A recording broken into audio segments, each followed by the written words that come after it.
Good morning, good evening to everyone. Welcome to the next session on SAP UI5 and Fury training.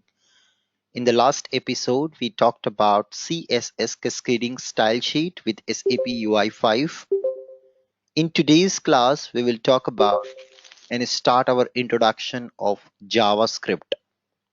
Before we move on, let's have a quick look at the response or the output from the last session. We have created a style sheet application, a very simple HTML page applying the style sheet on the page. And this application, now it's a web page, or I would say web page, which has a fully styled toolbar, fully styled table, and different controls as part of it. So this is what we have achieved by far in the last couple of sessions, learning the basics of HTML and learning the basics of CSS. From today's session, we'll start the most important and awaited topic by most of you developers, JavaScript. So let's begin first understanding the deep knowledge on JavaScript, what JavaScript is used for and what is exactly JavaScript, and do we need knowledge of Java as an ABAP developer to be able to learn JavaScript? No guys, the very first thing which I would like to clarify, JavaScript and Java are two different languages by their nature, purpose and design along with usage. So please understand just that the word Java is included in JavaScript does not mean that JavaScript and Java are same. No, not at all. In our course, this is a heads up for all of you. There is no need to learn Java at all to learn UI5. Okay. So most of the ABAP developer think about after spending couple of years in ABAP technology, why would we switch to now Java technology? Guys, try to understand again and again. I'm repeating. JavaScript is not at all related to core Java or Java framework. Okay. Please understand you don't need to learn Java. This is the most asked question and most anticipated question in my classes or before the sessions started. Anubhav, do we need to learn Java? I was an ABAPer working for a couple of years in the industry, and now companies are asking for UI5. I'm afraid that I don't know Java.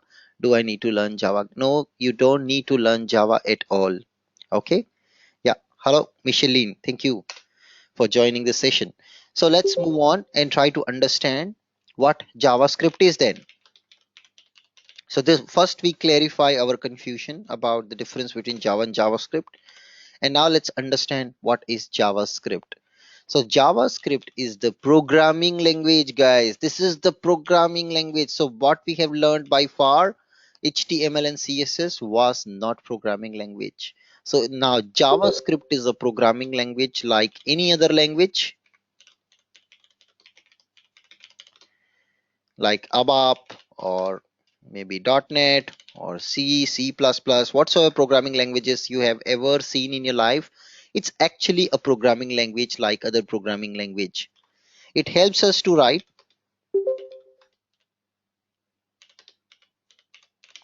code constructs,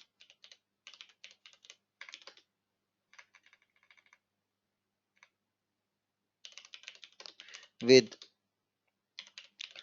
lots of programs, with lots of imperative logic, which includes conditions, loops, selections, join, all the different things. So whatever typically a programming language offers you, all those offerings are also provided by JavaScript, like writing a loop, looping over the data, manipulating the data. All these things are possible with the help of JavaScript. Okay, lots of code constructs you can write using this language. Now, what are all the types of JavaScript? This is another very important interview question which somebody may ask you. What are all the types of JavaScript you have in this world? So what are all the types of JavaScript. Though this is something which is an out of syllabus question, but this may come in interview. That is the reason I am covering here as part of this session. One is called client side JavaScript and another is called server side JavaScript. There are two types of JavaScripts. One is client side and one is server side. So let me take you back to our previous unit where we discussed about client server architecture. So this was our client server architecture we had discussed. So we have understood that on client side we have our browser, and on the server side there is some kind of server which is listening to the requests coming from the client and processing these requests and then ultimately executing some programs in the backend. Now guys, it is possible to write both the client side program and also the server side program using JavaScript language. So if you are using JavaScript on server side, in spite of using ABAP, Java or .NET or any other language, Python, you can also use the JavaScript on server side. And then you can also use JavaScript on client side. So both the sides you can use JavaScript actually. That's what JavaScript is capable of. So client side JavaScript and server side JavaScript. So on any side you can use the JavaScript. Client side JavaScript, when the JavaScript is used to when JavaScript is executed on client side, this becomes basically client is nothing but your browser. This is your client side JavaScript. So most of the time in this course we will be talking about this.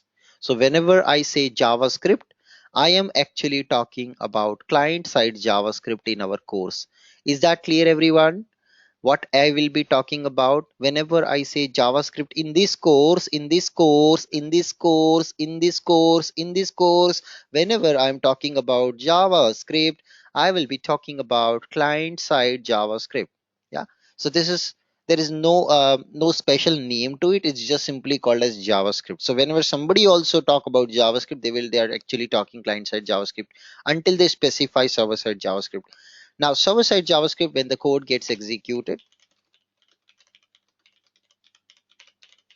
on server side, that becomes server side JavaScript. And what are all the applications here? What are all the different applications which you can do? So on the client side JavaScript, what are all you can do? And on the server side JavaScript, what are all you can do? Let's talk about the features. Now, before we talk about features, let's take an example for server side JavaScript. Like, have you heard about Node.js? Anybody? Have you heard about Node.js in your life? You have heard this in your company or somewhere nearby you, right? Or in my class maybe, or maybe somewhere else. That's exactly your server-side JavaScript. Those who are working in your company in HANA or nearby HANA, you might have heard about XSJS. XSJS is also server-side JavaScript programming language, guys. So there are these two popular programming languages, Node.js and XSJS, which are called server-side JavaScripts. We will not be learning these two in this course, but those who are interested to learn server-side JavaScript, I would request you to please subscribe my course on Node.js, which is native HANA development course where I've covered both XSJS and Node.js. Also in Fiori advanced course, I have covered Node.js to some extent, which will help you to understand the idea of server-side JavaScript. Those who don't want to attend my course, don't worry. If you just want to get a basic idea of Node.js, I have a YouTube video for you. So please go to my YouTube channel and there you will find a video about Node.js. So search for Node.js and search for Anubhav. You would find a video on the top. You can see what is XSA programming model and Node.js with HANA XSA and XSA training. So here you will understand what exactly Node.js is, and you will also understand how to get started with coding. So we use something called an Atom.io, which is another editor. Instead of using Web IDE, I have used Atom.io editor to be able to create a simple Node.js program, starting from scratch, how to set up development environment. It's a complete power pack 1.5 hours of class. If you go through this class, you will get an idea how exactly the Node.js works and how can you create your first simple Node.js program, guys. Okay, this is what is covered in this demo video. Now coming down, what are the applications, what is that client-side JavaScript is capable, which we will be discussing in this course in detail. So first thing, what is it is capable of? It is used to perform validation. So somebody was asking Anubhav how to validate whether it's a valid username password or not. In the last HTML example we saw that, right? So it can be used to perform validation which are performed on the client side itself. There is no need to go to server if you want to do that. The second thing, we can dynamically change CSS. Somebody was asking Anubhav, in the table based on the data I want to change the color. You can do that with the JavaScript. Yeah, we can manipulate the DOM, document object model. We can basically play around with the HTML tree structure. Then we can also perform manipulations and calculations. It's a programming language, so you get all those benefits of a programming language. So that's what it can be also usable for. Yeah. Now, on the right hand side, if we talk about the server side JavaScript, what are all the capabilities? So anybody, why do you use ABAP for? Anyone? Can you please quickly tell me the benefits of using ABAP programming? What is that you do typically? Have you ever written a single ABAP program? What is that you do using ABAP? Anyone? What is that you do ABAP? Yes, you write your business logic. Very good answer. Very good answer. So your business logic, your backend business logic can be written using Node.js, so the server-side JavaScript. You can do DB lookup, right? In ABAP, you do select star from table. That's like a DB lookup. You are looking into database, some data is there or not, or you're fetching some data, right? That's database lookup. You can send emails, right? You can send emails. You can do validations. Again, on server side you can do validations which are like, while you are inserting the data, salary should not be more than 1 million, right? This kind of validations you can do on the server side JavaScript. So all these things, orchestration logic. So which is taking care of returning your page. Suppose on facebook.com you type facebook.com and then you enter your username, password, click on log on. System has to now orchestrate you to the right page, the right navigation path. It has to provide you to be able to see the next application page. So all this orchestration logic, everything can be done via server side JavaScript. And now on the client side JavaScript, you can also have something called an output function. You can display output. It's an output function you can use, display output. So these are all the types of JavaScript. I hope I am clear, guys. What is client side JavaScript, what is server side JavaScript, and what are all the benefits. So in this course, again I'm repeating, in this course of UI5 we will only talk about client side JavaScript. I will not be talking about server side JavaScript, but it's important for you to know that there are two categories, broad categories, so that when you go for interview nobody can confuse you in the interview. In interviews usually they ask sometimes the type of JavaScript. Now the biggest benefit, the funda fox of today's class, again I'm repeating, this is almost the same funda fox for all three things which you learned. Browser directly understand JavaScript. So browsers directly understand JavaScript, which means I can test my code in browser before productizing it.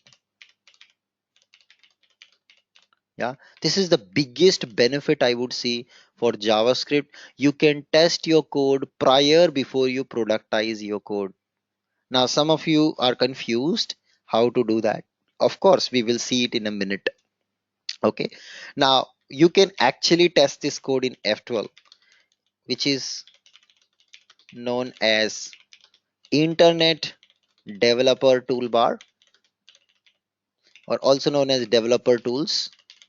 There are just different names of it. we can, so F12, which is known as Internet Developer Toolbar, we can use it to test JS code.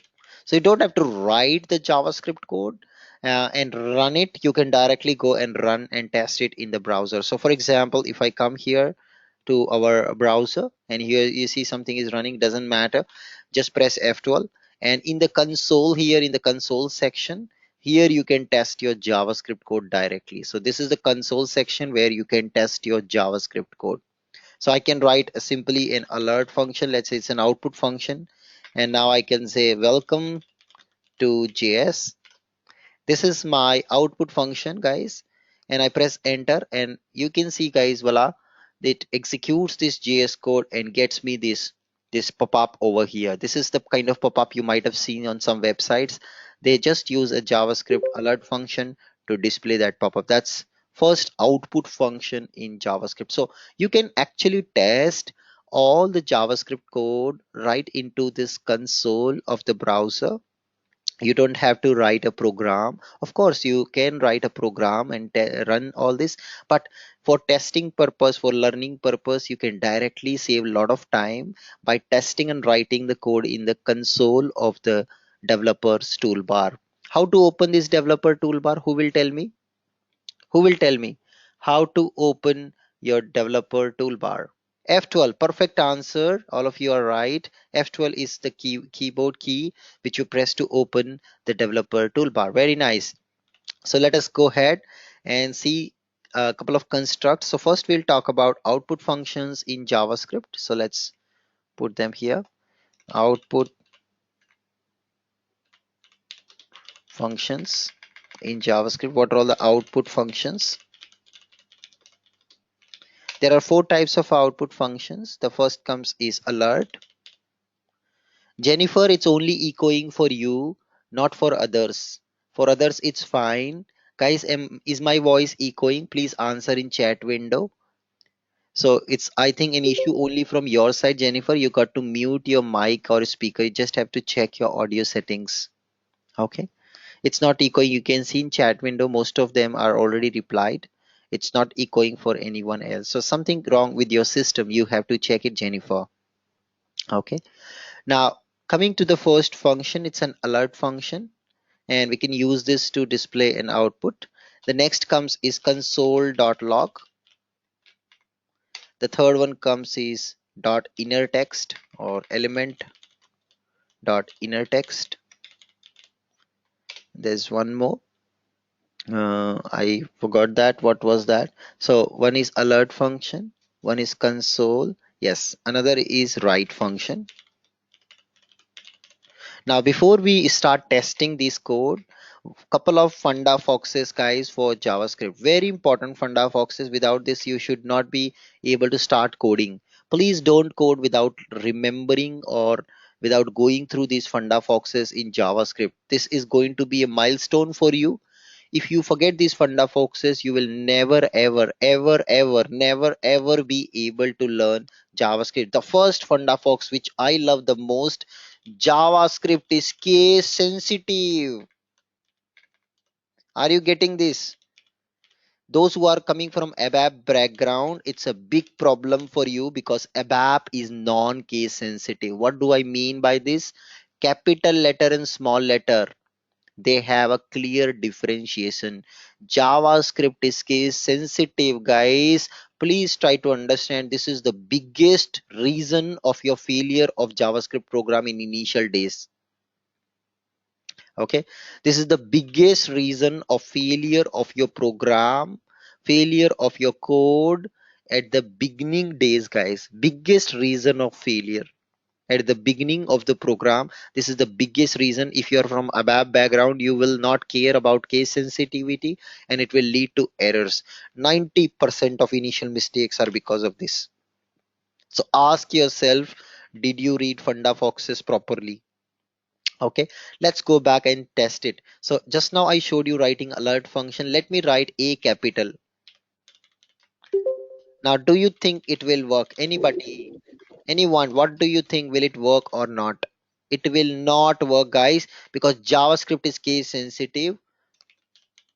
alert function, if I'm writing A, I put capital, it will not work. I press enter and you see it gives me an error.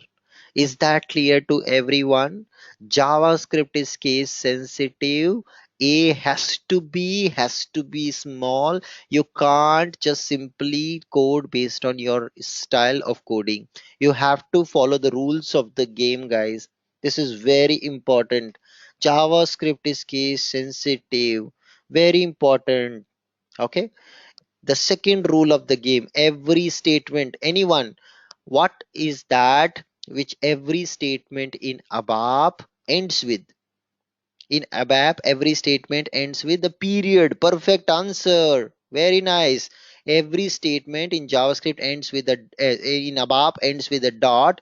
In JavaScript, every statement ends with, any guesses? Semicolon.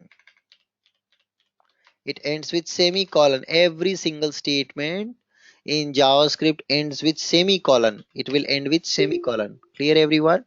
It will end with semicolon. The third funda, folks. Everything is an object.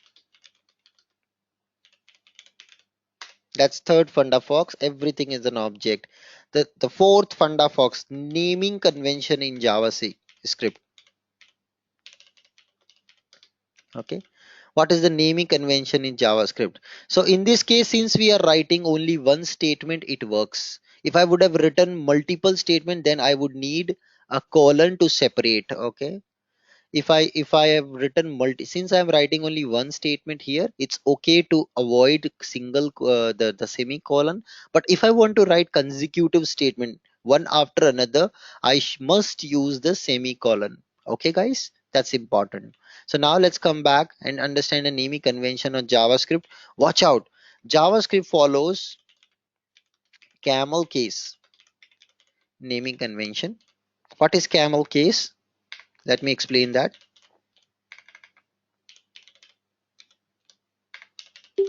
For variables and functions, it follows camel case naming convention. For following the naming convention, it follows the camel case naming convention. What does the camel case means? The camel case means the first letter of everything, first letter will be small, and next consecutive word,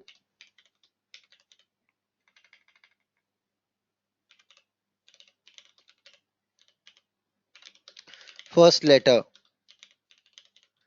will be capital. Is that clear? Little tricky to understand, but let me give an example. I will take an example. Let's say I love India. Okay, this is my example. I love India. So now in this I love India, how many words do you see? Anybody? How many total words do you see? You see three words. First is I, second is love, third is India. There are three words here. I love India. So there are three words. So first letter small, first letter starts with small letter. Okay. So what is first word? First word is I. So you should put I small. What is the next consecutive word? Anyone? What is the next consecutive word here? Anybody? What is the next consecutive word? Love is the next consecutive word. So love, its first letter L is L. L has to be capital. Love. What is the next consecutive word here? India is the next consecutive word. So what should you do? Again, every next consecutive word I should be capital. So now in this case, India I is capital. Is that clear, guys? JavaScript naming convention. This is how you got to be writing JavaScript naming convention. Let me say now something and let's see how many of you understood this naming convention. How can you give me the result? So I will say I belongs to Jaipur. Yeah. So can you please now tell me what is how you will write this one in the JavaScript naming convention? And I can see almost everybody has written the correct answer. Very good. I belongs to Jaipur. Very good, nice, very nice, guys. You have learned 20% JavaScript today. If you understood all these funda foxes, 20% job is done. You all have become 20% expert in JavaScript. 20% job is done. If you understood and remember these funda foxes, you will never ever have any issue working with JavaScript. But you should never forget these four funda foxes. They are going to be very helpful. The next important thing, couple of important things to note for JavaScript now. The JavaScript, when you're writing, you need to there is no need to specify the type of variables. Based on the value assigned to variable, the data type will be automatically known. This is the biggest benefit. Like in ABAP, you say data LV Matner type Mara. You create the data type by telling the data types, right? So whenever you're creating data objects, you're telling the data type in ABAP or any other language. Int I in C programming, int I. Int is integer. I'm creating integer variable.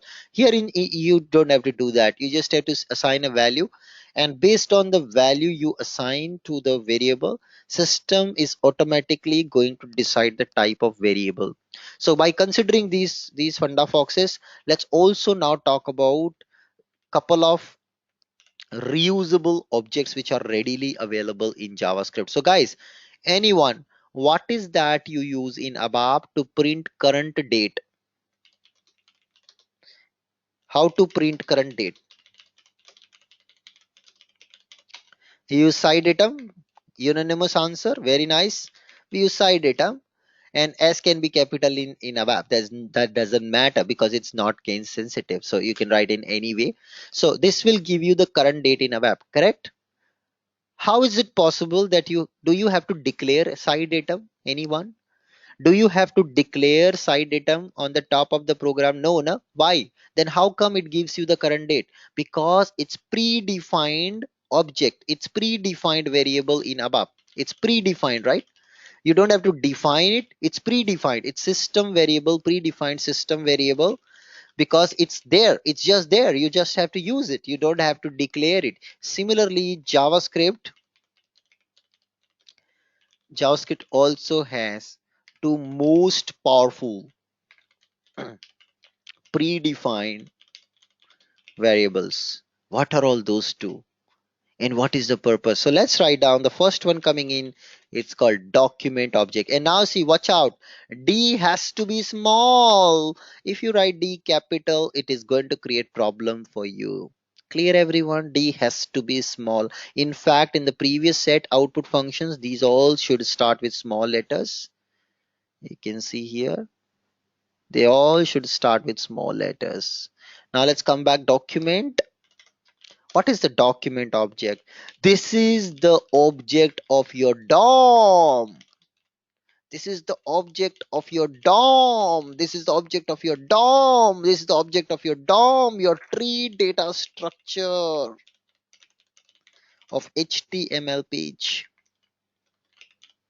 Those who are joining class for the first time, I would like to give you a heads up. Please watch the previous classes to remember and to understand these concepts of what am I saying. Some of these concepts like DOM and all are covered in the previous classes. You have to watch the video of those classes to cover up those topics. Okay, this is the object of DOM, document object model, and the second one coming is window. This is the object of your browser window, guys. This is the object of the browser window.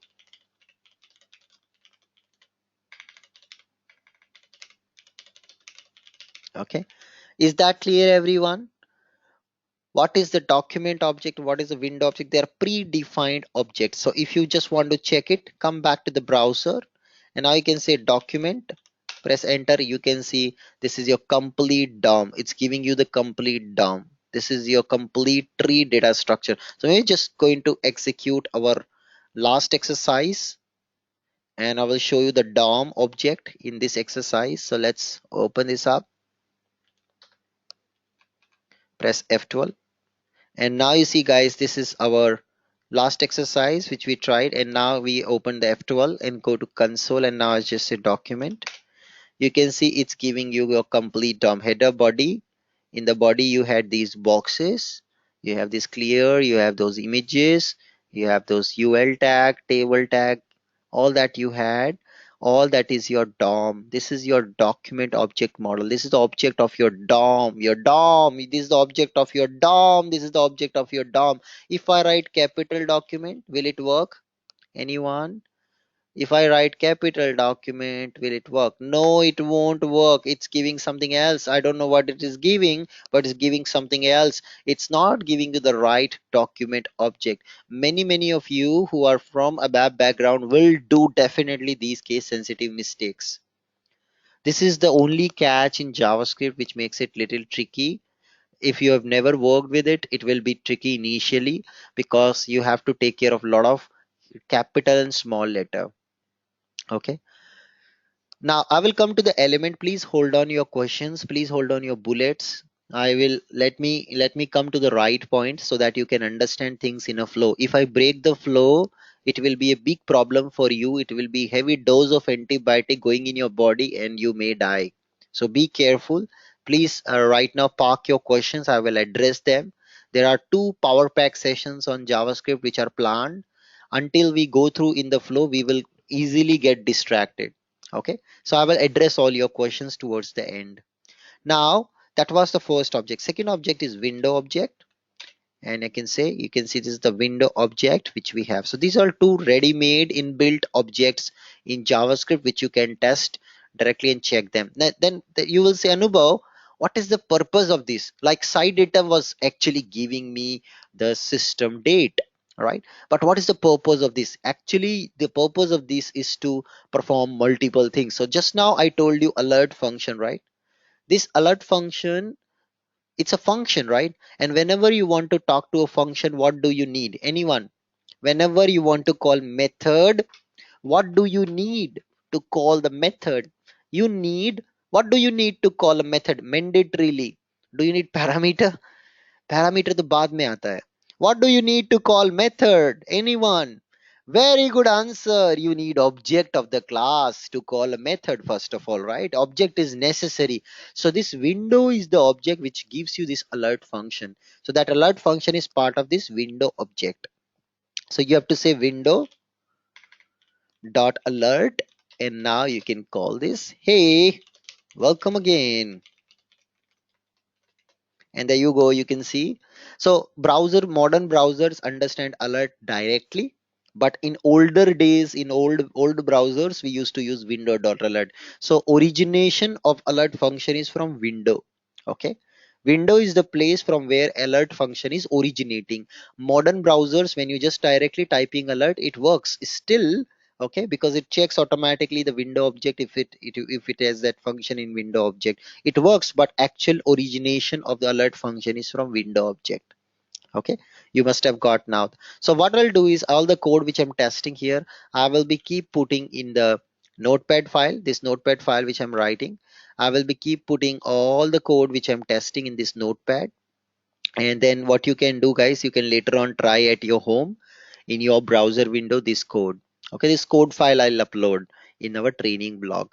Now coming back, so that's about the alert function, the first output function. Second output function is called document.write. So I can say document.write, and what it does, any guesses? It will replace your entire DOM. It will replace your entire DOM with the content which I give here. So now I'll say I want to give an h2 tag, and I will say JavaScript is magical. Okay, this is what I write with a smiley, and let's see what happens now. So I have written an h2 tag, and I'm giving it to the document object which is the DOM object, and I will say dot write. I will say, hey document object, please change the entire DOM to what I've written here.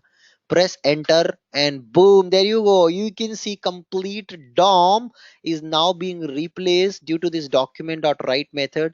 Complete DOM is replaced with JS is magical. So entire DOM was replaced. If you go to the DOM now, you can see only this left over in your DOM. Okay, hope you got an idea what this DOM function is doing. Document.write function, that's a second output function in JavaScript.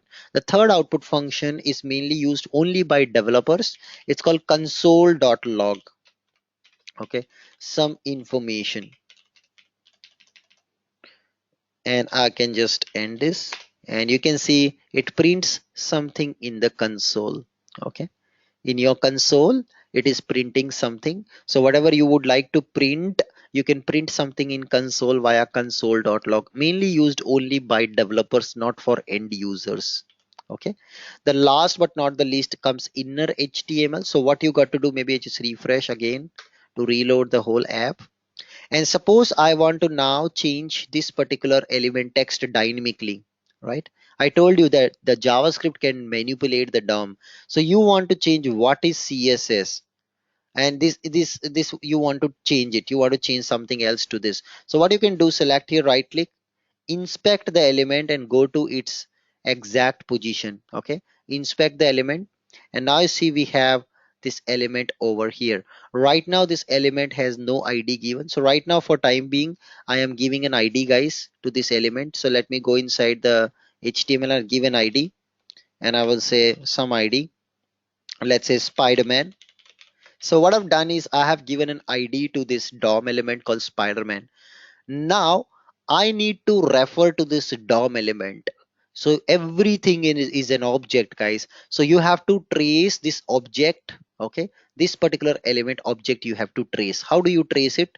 Very easy. Just come back, create document dot get element by id method. It's a ready to use method inside this document object. There is a ready to use method, get element by id. And what is the id of the element I've given? Anyone? What is the id of the element I have given? I have given Spider-Man. Very nice. So I just put Spider-Man. So what it will give me, this whole thing, what it will produce? Anyone? What this whole thing will produce? It will produce the object of my DOM element. It produced the object of my DOM element, is found that element on the DOM. And you can see this is found, and when I'm selecting, highlighting it, you see on the page also it's highlighting. So this is the way you can obtain the object of a DOM element. Okay, exactly, you got its object. And now with this object you can call inner text equals to, and I'll say, are you crazy? And I will say enter. Boom, there you go. Can you see on the UI the value of what is CSS is replaced by are you crazy? Can you see the power of using JavaScript? It can manipulate the DOM. It can manipulate the DOM element pretty easily. Is that clear, everyone? This example of how do you obtain the exact DOM element based on its ID, because we know the ID is unique. We've got exactly that item. And now inner text is actually a property you can use to change its text with whatever you want to place. So this is another output function. We'll see some more examples in upcoming time.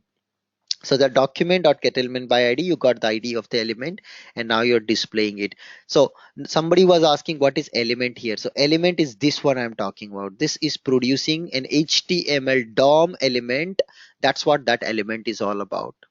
In the previous slide somebody was asking Anubhav what is element. So this is that element, the element of HTML object, which is responsible now to call this inner text method, inner text property, and set it with the value you want. So that's how the DOM will help you. Document object will help you to get the DOM elements. So I'm just gonna take this up, these two piece of code, and you can try this up.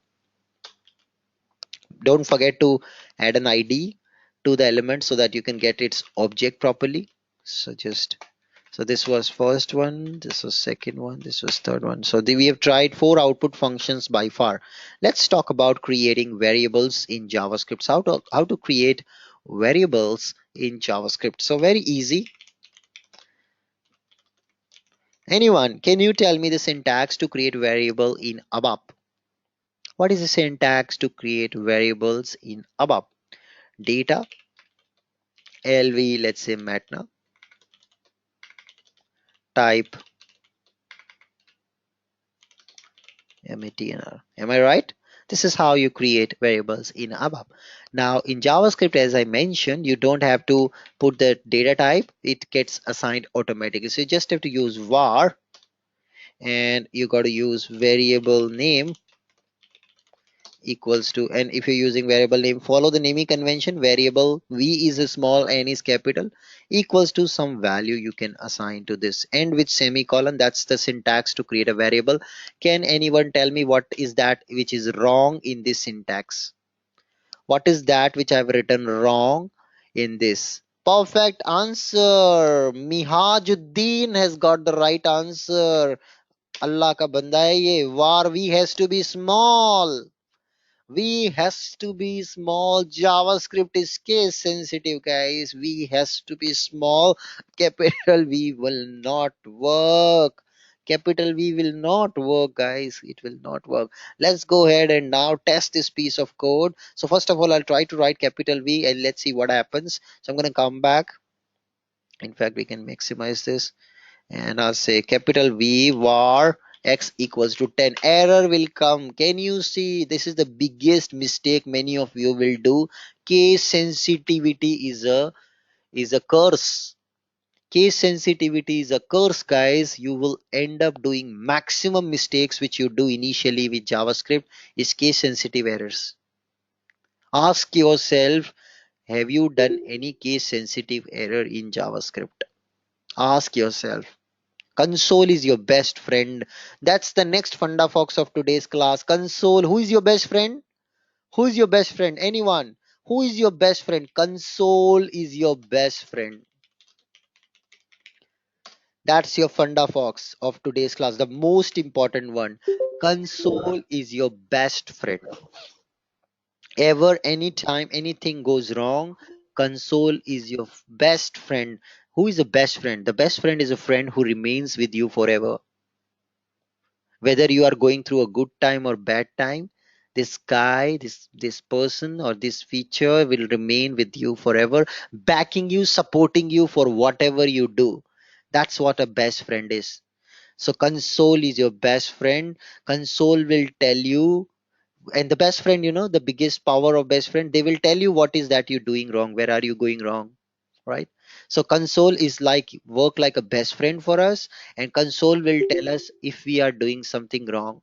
Console will tell you, I have typed var capital, you see console told me, hey my friend, you are wrong. Console is my best friend. Try to make this console your best friend as well. You will become a champion in JavaScript. If you try to become a best friend with console, nobody can stop you on this earth. Nobody. You yourself cannot stop you writing JavaScript code. Just to tell you one quick fact, 60% of the people learn JavaScript in college days.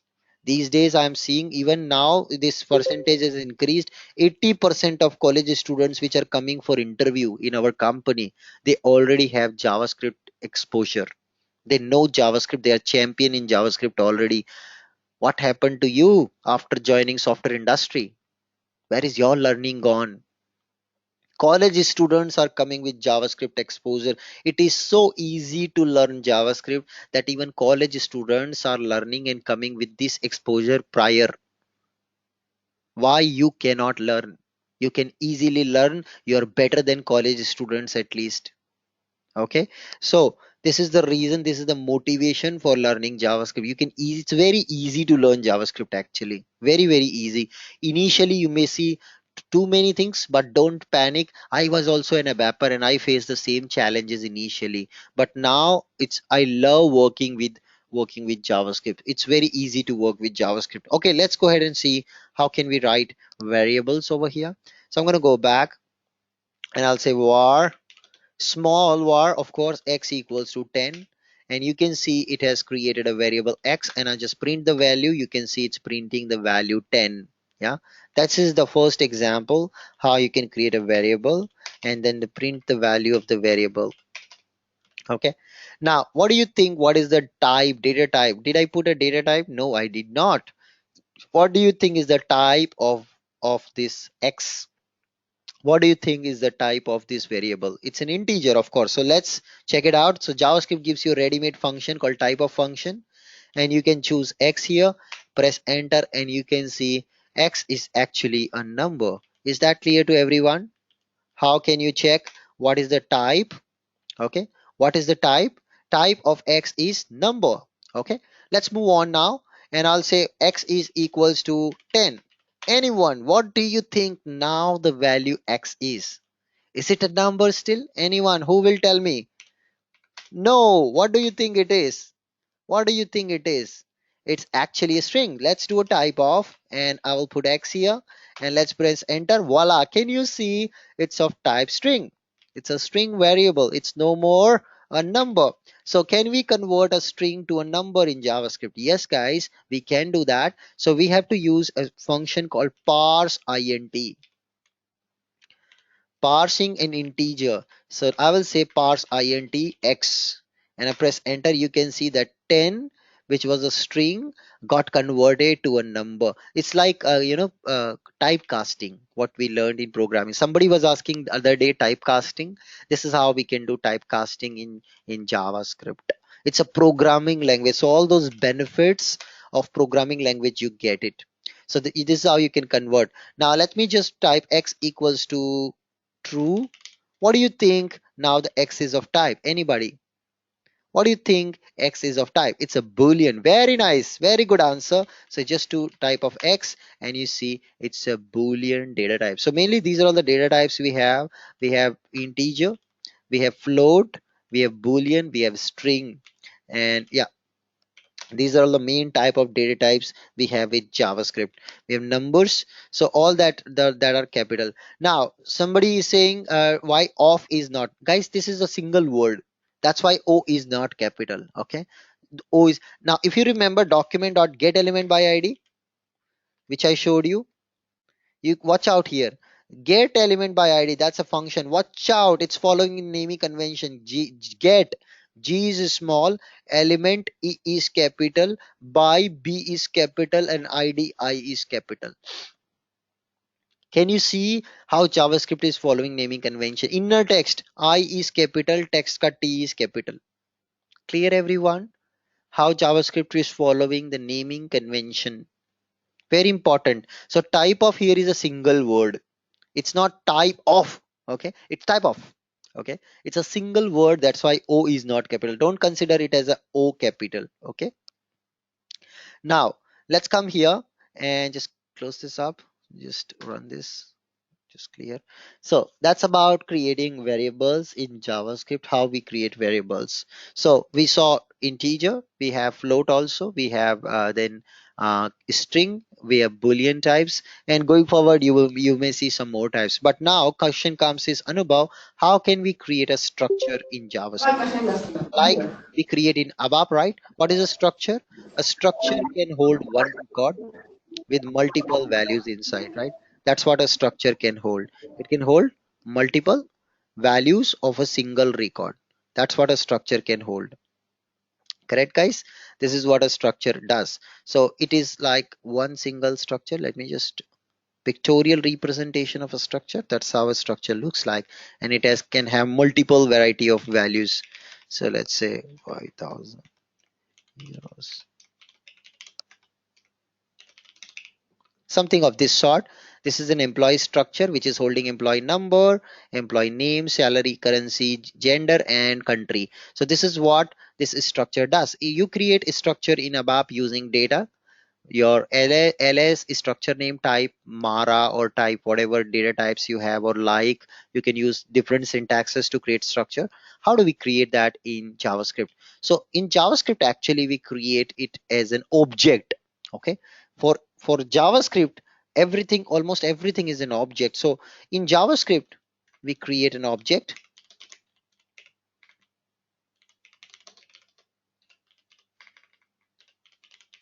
to define a structure.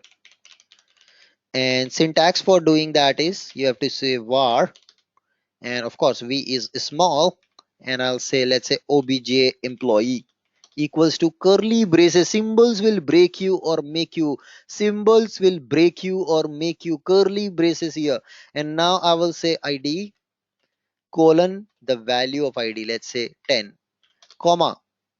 Then you have to say next one, name of employee colon the name of employee Anubhav, comma. Next, salary colon salary value, comma. Next is currency colon currency value. Is that clear, guys? How do we create a structure? So likewise you got to write, all these separated by comma. So keep putting comma, your variable colon your value, colon value. So variable colon value, variable colon value, likewise this you have to keep putting your values. Is that clear, everyone? How to create a structure in JavaScript? This is actually an object. Okay, this is actually the way creating, it's an object. And now in ABAP, how do you traverse to the property of a structure? How do you traverse to the property of a structure? You use structure hyphen field name, right?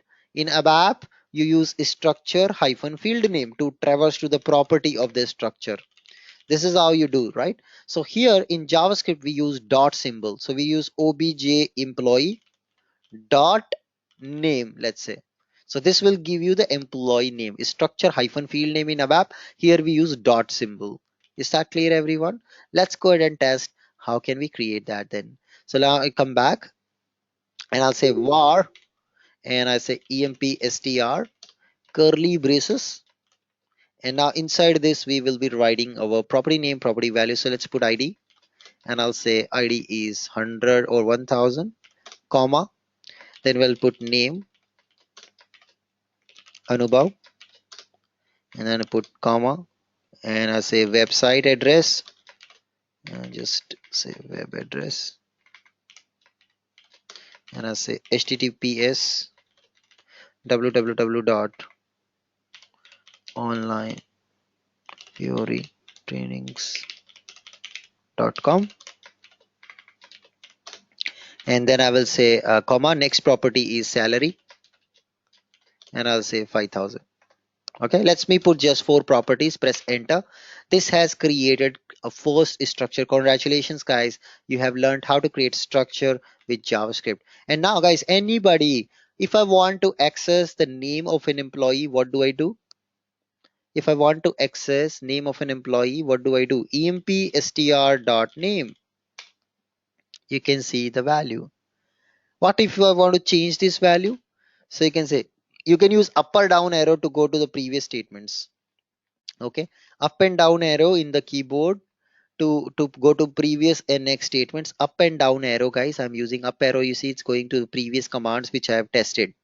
It's going up, down, down. You can see it's a shortcut on keyboard to just go to the previous command. So previous command equals to, and I'll say Jessica, press enter. And now I want to print complete employee structure, and you can see in this employee structure now the employee name is replaced with Jessica.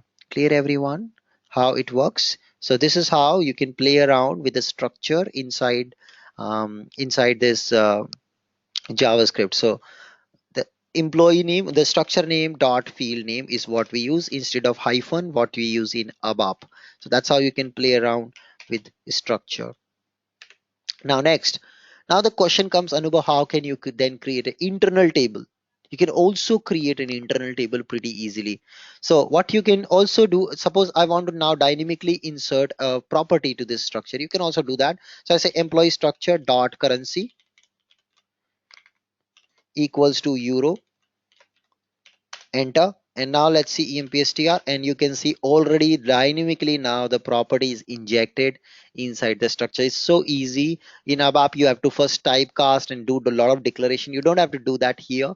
Dynamically it has inserted just this property easily to the structure. Now what about the table? Anubhav, how can we create an internal table? Because structure can only contain one value.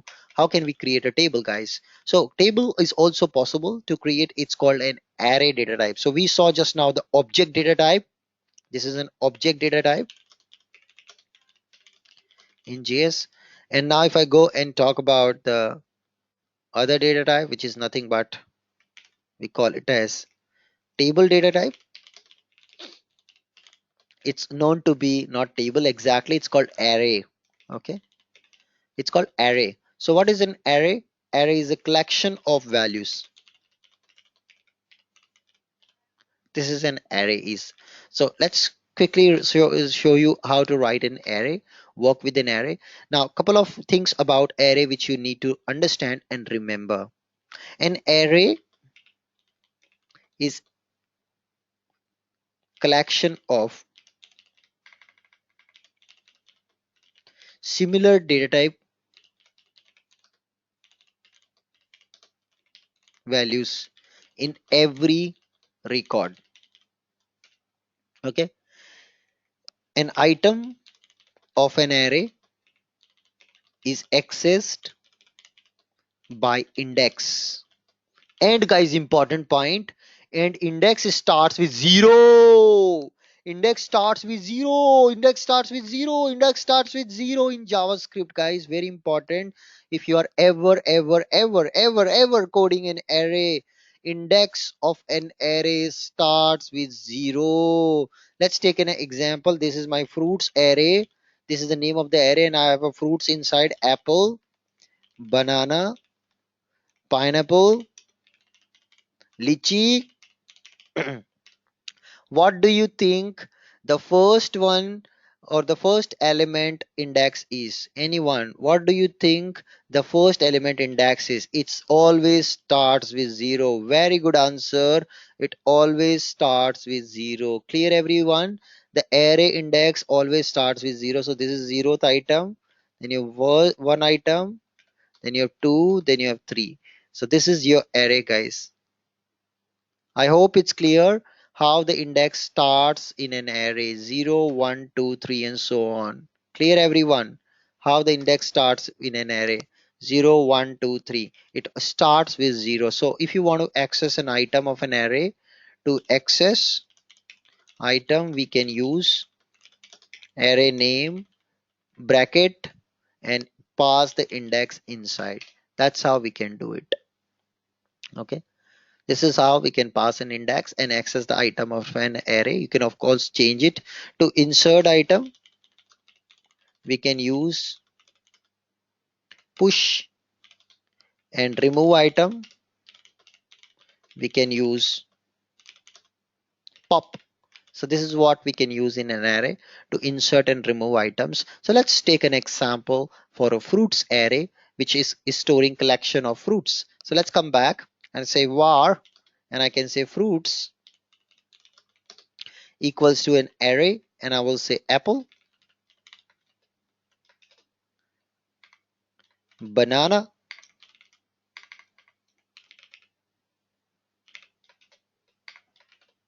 and I will say kiwi.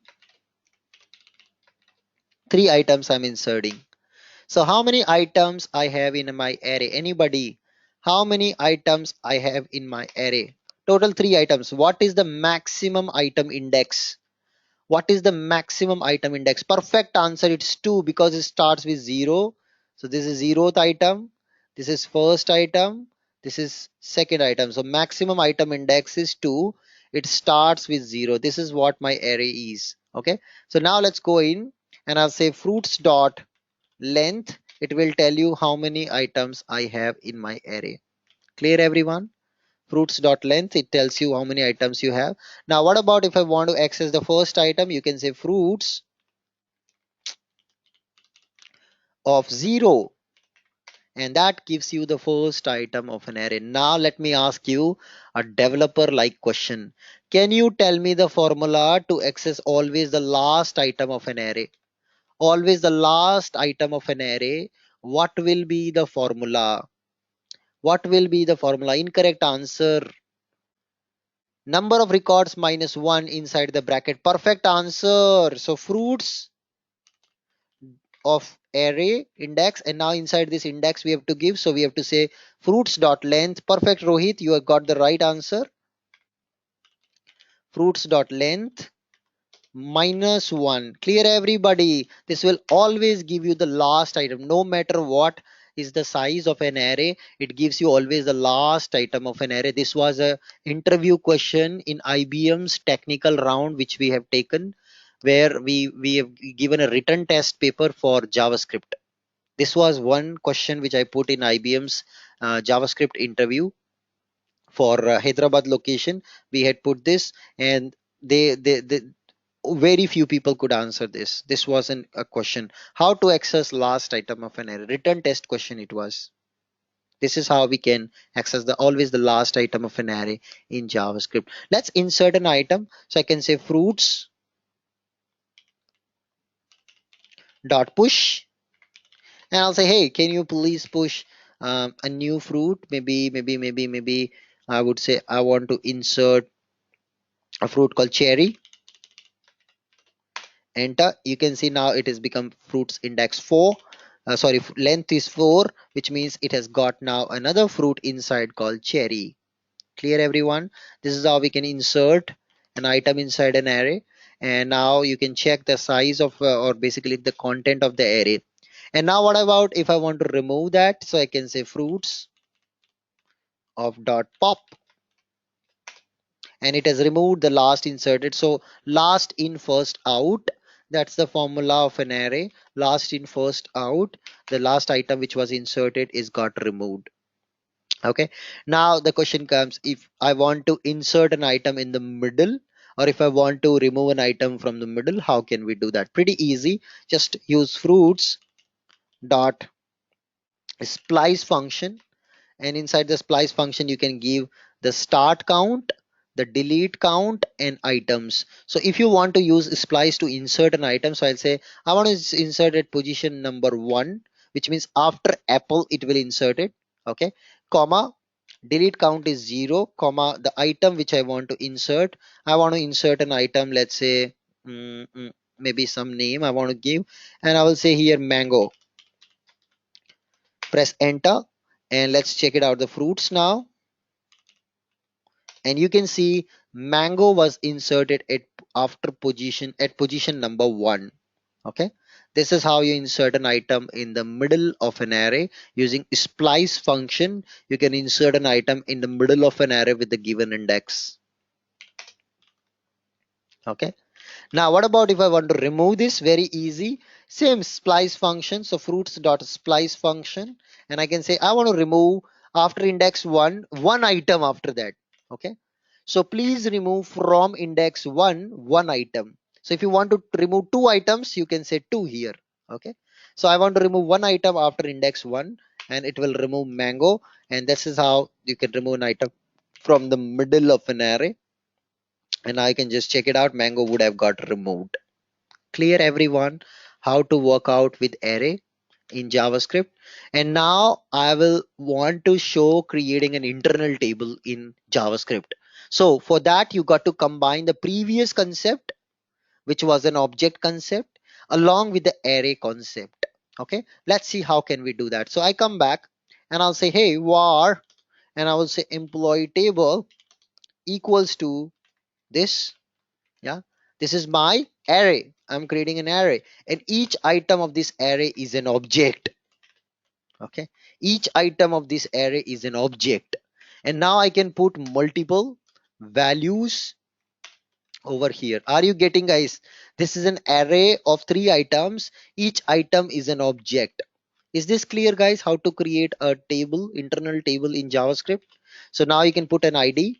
I can put 100, and let's say put employee name, and I will put here Sonia, and I will just come down, next put next employee, and I'll say 200, and I will say employee name is Anurag, and let's put an another person ID 300, and put the employee name, and just put here say Martin, And let's put also quickly the salary.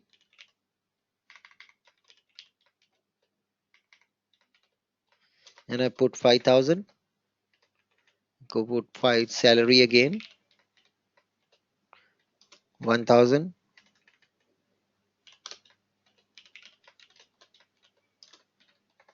Okay, that's my data which I put now inside this. Clear? So that becomes an array of object. Let's copy this code, keep it in notepad file so you can try it out in your browser and press enter. And now you can check employee table. So let's check our employee table. It has got 3 items inside, each item containing now record. So this is what an internal table is. It can hold multiple values of same type again and again repeating. So anyone, can you tell me how to get salary for Anurag? Anyone, how to get salary for Anurag? What is the formula to traverse to the salary of Anurag? First, you have to do array traversal. No, many of you simply saying employee table dot name. Try it out. Nahi chalega. It will give you an error. Console is your best friend. See, doesn't get anything. Watch out carefully. It's an array. So first you have to traverse to the item. Where Anurag resides, it resides here. First item. So employee table of 1. Once you do employee table of 1, you're going to get the complete record. It's like getting a record from internal table. Employee table of 1, it gives you that complete record. And now this is a structure. So to access fields of a structure, you got to use dot salary. Is that clear, everybody? How to access data from an internal table in JavaScript? Is that clear, everyone? How to access the data from a table in JavaScript? You got to practice all these things in your system to be able to work. Let me ask next question. What is the employee ID for Martin? Who will tell me? What is the employee ID for Martin? What is the employee ID for Martin? What is the formula? Employee table of 2.id. Perfect answer. Very good. Very nice. Thank you so much, guys. All your answers are correct. Employee table and its index for Martin was 2.id. That's how you can access. Okay. That's how you can access the data from this internal table. Now, guys, watch out. So we have learned about the concept of object. We have learnt about concept of array, and we combined both the concept, and that becomes JavaScript object notation. So we have combined the concept of array and object in JS, and it has become JavaScript object notation. So now time for all of you to just please tell me, taking every single character from the first from the consecutive word, please take the first character of every word and tell me what it becomes. Please take the first character. It becomes JSON. JSON stands for JavaScript object notation. Congratulations. In fun, we have learned JSON today. You might have heard about JSON in somewhere. People are talking JSON. This is what JSON is all about.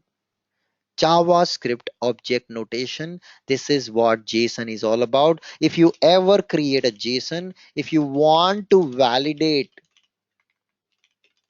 that your JSON is proper, you can use jsonlint.com.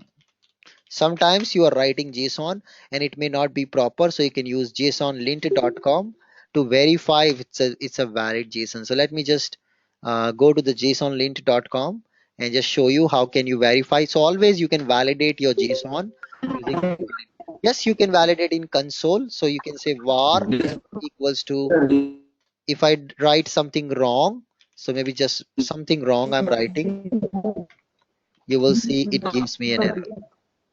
Okay, always gives me an error. So that's what you can do. Who is this? Mute your line. Who is this? Can you please mute your line?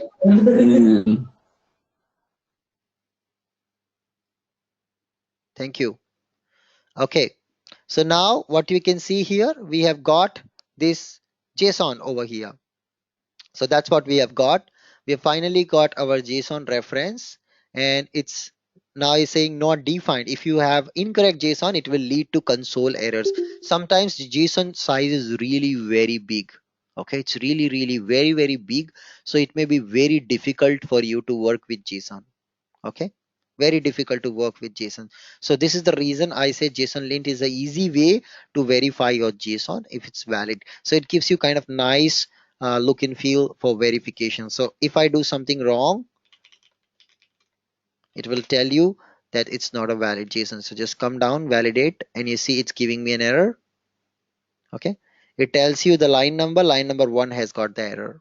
Sometime you miss out comma and all that. In that case also it will tell you. So let's say name, and now intentionally I'm missing out a comma. Okay, so let's say city, and I say Jaipur. And now guys, if I just validate, do you think it's valid? Of course not, because I missed a comma here. So it will tell you, see, line number 2 has got an error. So you got to put a comma and now validate.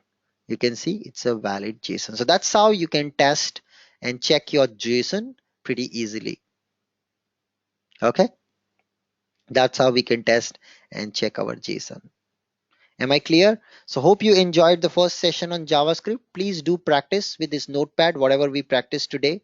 It's very important to practice JSON thoroughly. Time for an exercise for all of you. What is an exercise? Design a JSON with names of fruits,